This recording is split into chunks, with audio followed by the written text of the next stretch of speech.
नमस्कार. चला आज एका खूपच इंटरेस्टिंग विषयाबद्दल बोलूया. क्षमेची जादू. असं म्हणतात की एक अशी गोष्ट आहे जी आपलं आयुष्य खरंच बदलू शकते. खरं तर आपण सगळेच एका सुखी आणि यशस्वी आयुष्याच्या शोधात असतो, नाही का?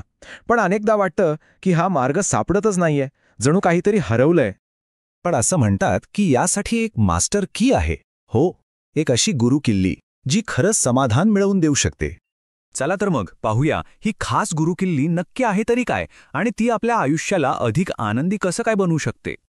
आणि ही किल्ली म्हणजे दुसरं तिसरं काही नाही, तर ती आहे क्षमा. हो, क्षमा करण्याची एक सवय, एक वृत्ती. पण थांबा, क्षमा म्हणजे फक्त सॉरी बोलणं किंवा ऐकणं नव्हे.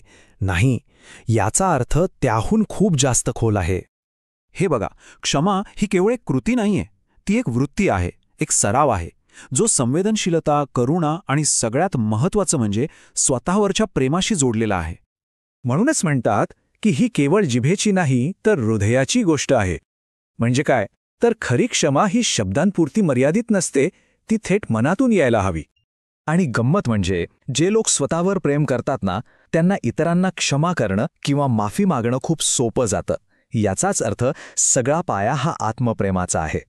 ठीक आहे, मग आता पुढे जाऊन बघूया की ही क्षमा आपल्या आतमध्ये, आपल्या मनात नक्की काय करते. ती आपल्या मनाला स्वच्छ कसं करते. बघा, क्षमा ही एक प्रकारे आतली साफसफाई करण्यासारखी आहे. ती मनातनं नकारात्मक गोष्टी काढून टाकते आणि तिथे सकारात्मक गोष्टी भरते, जणू काही आपलं मन पूर्णपणे नवं होतं. एकीकडे क्षमा आपल्या मनातून द्वेष, मत्सर, अहंकार आणि जुनी कर्मबंधनं काढून टाकते. आणि मग त्या रिकाम्या झालेल्या जागेत काय भरतं? तर आनंद, शांती, प्रेम आणि एक प्रकारची पवित्रता.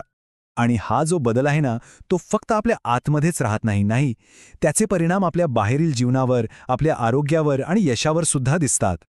असं मानलं जातं की जे लोक क्षमाशील वृत्ती ठेवतात, त्यांचं मानसिक आणि शारीरिक आरोग्य इतरांपेक्षा चांगलं राहतं. आजारपण त्यांच्यापासून जणू काही दूरच राहतं. या सगळ्याचा परिणाम काय?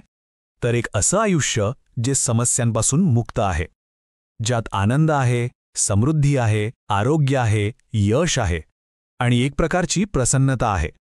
पण गोष्ट इथेच संपत नाही. क्षमेचा फायदा फक्त सुख, आरोग्य किंवा यश मिळवण्यापुरता नाहीये.